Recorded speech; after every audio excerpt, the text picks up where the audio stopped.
Assalamualaikum warahmatullahi wabarakatuh. Kami dari kelompok 8 akan menjelaskan tentang tipe berkas pengangkut. Dengan saya Siti Hanatul Dana, saya Siti Dana. Dan saya Muhammad Javier Hadian Faridi Gida. Selamat menyaksikan. Baik, jadi pengertian berkas pengangkut ya di sini.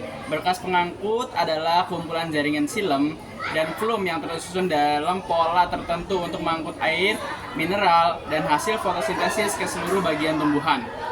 Pada silem, transport air dan mineral dari akar itu ke daun menujunya. Dan pada flume, transport hasil fotosintesis dari daun itu menuju ke seluruh tubuh tumbuhan.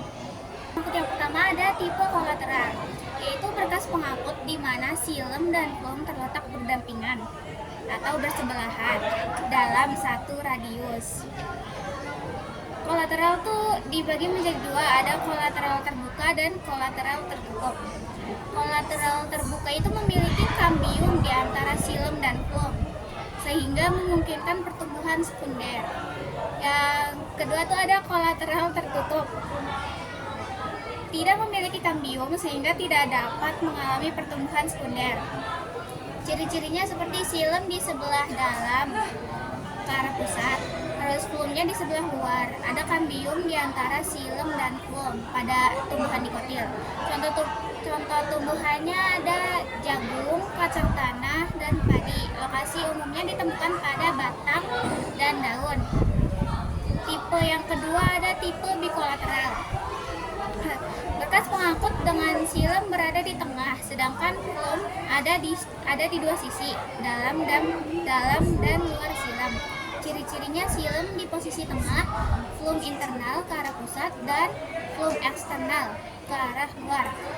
Lalu kambium ada di antara silem dengan kedua flume. Contoh tumbuhannya itu ada labu, mentimun, sama terong.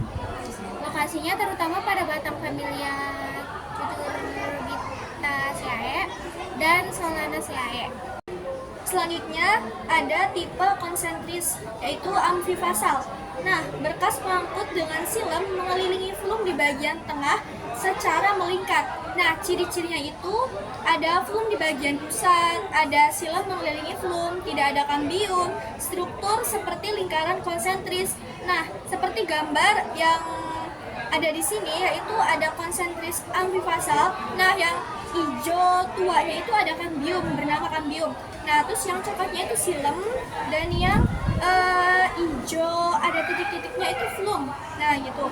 Lalu contoh tanamannya itu ada pakis, ada yucca, ada dracaena. Lokasinya itu terutama pada rizom pakis dan batang beberapa monokotil. Selanjutnya tipe konsentris atau amfikribral. Berkas pengangkut dengan flume mengelilingi silem di bagian tengah secara melingkar. Ciri-cirinya ada silem di bagian pusat, flume mengelilingi silem, tidak ada kambium, kebalikan dari tipe amfifasal. Nah, berdasarkan foto yang di sini ada konsentris amfikribral. Nah, yang hijau-hijau biasa ya, itu kambium. Yang coklatnya itu silem, dan yang bulat yang ada titik hijau tuanya itu flume.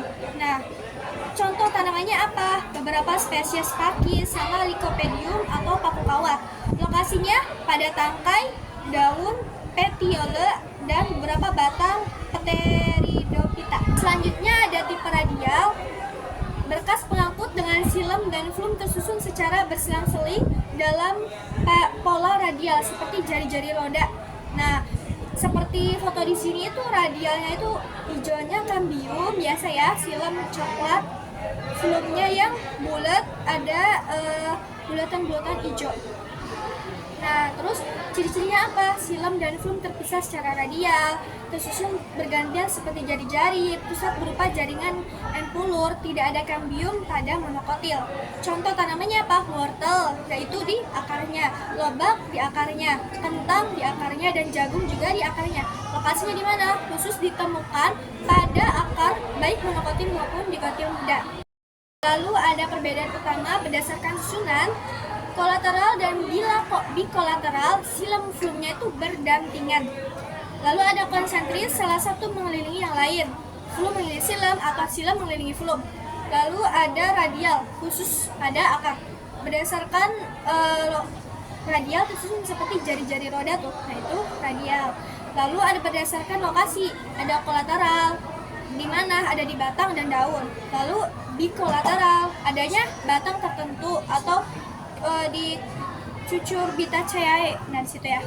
Terus ada konsentris. Nah, lokasi di mana di rizom pakis beberapa monokotil juga. Lalu ada radial khusus pada akar. Lalu ada berdasarkan evolusi, radial tipe primitif yaitu akar, kolateral tipe lanjut, batang, daun, bikolateral adaptasi khusus, sama konsentris tipe khusus kelompok tertentu. Oke, baik. Jadi kesimpulannya adalah yang pertama, setiap tipe berkas pengangkut itu memiliki fungsi dan lokasi yang spesifik. Yang kedua, tipe radial hanya ada di akar sebagai struktur dasar transport. Yang ketiga, tipe kolateral paling umum ditemukan pada batang dan daun. Dan yang keempat, tipe bikolateral merupakan adaptasi untuk transport yang lebih efisien. Dan yang terakhir, tipe konsentris umumnya pada tumbuhan primitif atau kelompok khusus.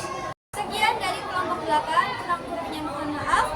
Wallahul muwaffiq ila aqwamit thoriq. Wassalamualaikum warahmatullahi wabarakatuh.